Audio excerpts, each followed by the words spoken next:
नमस्कार दोस्तों, आप सभी का स्वागत है हमारे इस न्यूज चैनल TW न्यूज में। दोस्तों, अगर अभी तक मेरे चैनल TW न्यूज को सब्सक्राइब नहीं किए हो तो सब्सक्राइब कर लें ताकि ऐसे ही लेटेस्ट अपडेट आप तक तुरंत पहुंचे। तो चलिए आज का मुख्य समाचार जानते हैं।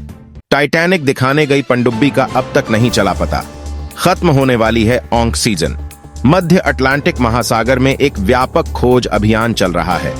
खोजी दल उस पनडुब्बी को तलाश रहे हैं जो पर्यटकों को लेकर दुनिया के सबसे चर्चित जहाजों में से एक टाइटैनिक के मलबे को देखने निकली थी। रविवार को डुबकी लगाने वाली इस पनडुब्बी से संपर्क टूट गया था और तब से ही इसे खोजने के प्रयास किए जा रहे हैं। यूएस कोस्ट गार्ड के मुताबिक डुबकी लगाने के 1 घंटा 45 मिनट बाद इस पनडुब्बी से संपर्क टूट गया था। टूर कंपनी ओशियन गेट की इस छोटी पनडुब्बी में 5 लोग सवार थे। कंपनी का कहना है कि पनडुब्बी की खोज के लिए हर विकल्प का इस्तेमाल किया जा रहा है। इस 8 दिन की पर्यटन यात्रा का टिकट $2.5 लाख, लगभग 2 करोड़ रुपए होता है।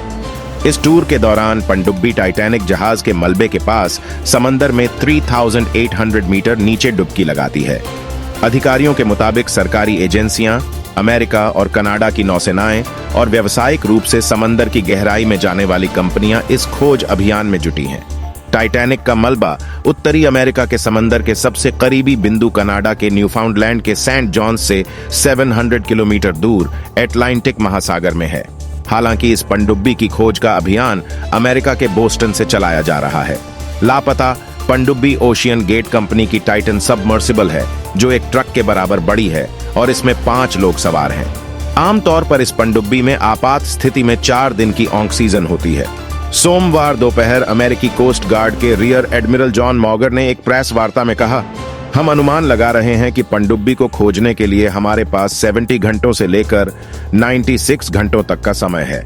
उन्होंने कहा कि इस पनडुब्बी की तलाश में 2 विमान और एक पनडुब्बी और सोनार से लैस तैरते बांध लगाए गए हैं। हालांकि उन्होंने ये भी कहा कि जिस इलाके में ये खोज अभियान चल रहा है वो बहुत दूर है और इसकी वजह से अभियान में मुश्किलें भी आ रही हैं।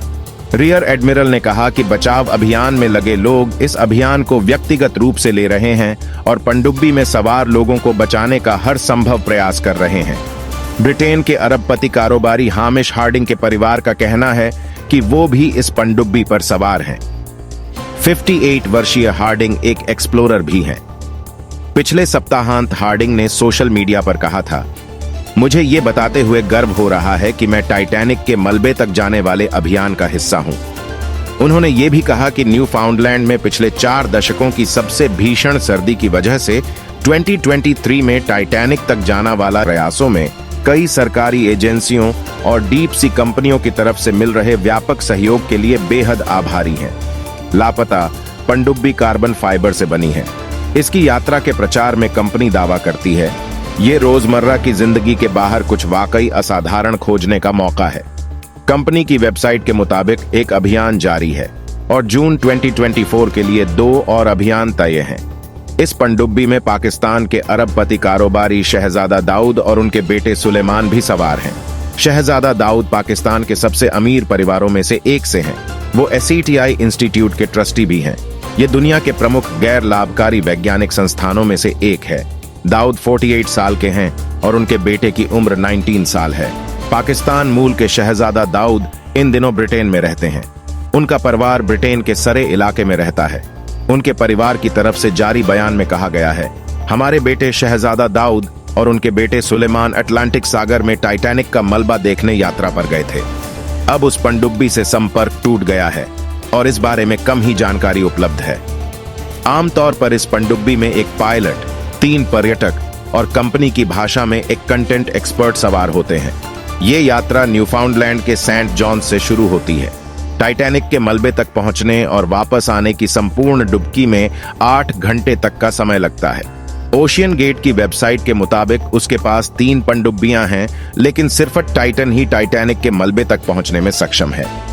ये पनडुब्बी 10432 किलो वजन की है और कंपनी की वेबसाइट के मुताबिक ये 13100 फीट की गहराई तक पहुंच सकती है। इस पनडुब्बी में 5 यात्रियों के लिए 96 घंटे की जीवन रक्षक ऑक्सीजन होती है। ओशियन गेट के मालिक ने BBC को बताया है कि पोलर प्रिंस नाम का एक जहाज भी इस अभियान का हिस्सा है। इस जहाज के जरिए पनडुब्बी को मलबे की लोकेशन तक पहुंचाया जाता है। पिछले साल टाइटन सबमर्सिबल में यात्रा करने वाले सीबीएस न्यूज के संवाददाता डेविड पॉग ने बीबीसी से बातचीत में उन दिक्कतों का जिक्र किया जिनका सामना पनडुब्बी में सवार लोग और ऊपर पानी की सतह पर मौजूद सदस्य कर रहे होंगे।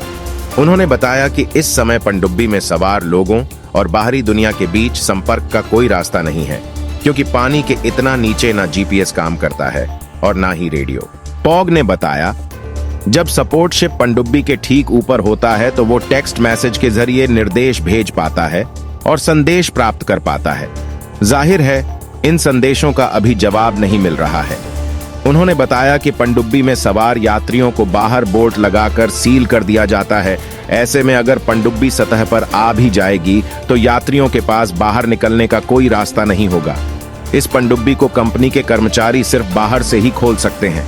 टाइटैनिक अपने दौर का सबसे बड़ा जहाज था जो अपनी पहली ही यात्रा के दौरान डूब गया था। 1912 में ब्रिटेन से अमेरिका जा रहा यह जहाज रास्ते में एक आइसबर्ग से टकरा गया था। इस जहाज पर 2200 लोग सवार थे, जिनमें से लगभग 1500 मारे गए थे। 1985 में टाइटैनिक जहाज का मलबा मिला था और तब से ही इस मलबे को देखने के लिए खोजी अभियान जाते रहते हैं। जहाज का ये मलबा 2 हिस्सों में है और एक दूसरे से 2600 फीट दूर है। इस टूटे हुए जहाज के करीब मलबे का एक बड़ा क्षेत्र भी है। पिछले महीने इस मलबे का पहला full size 3D map deep sea mapping तकनीक के जरिए तैयार किया गया था। तो आज के लिए बस इतना ही। मैं मिलता हूं आपसे एक नई वीडियो में। तब तक के लिए आप अपना ध्यान रखिए और TW न्यूज देखते रहिए। जय हिंद, जय भारत।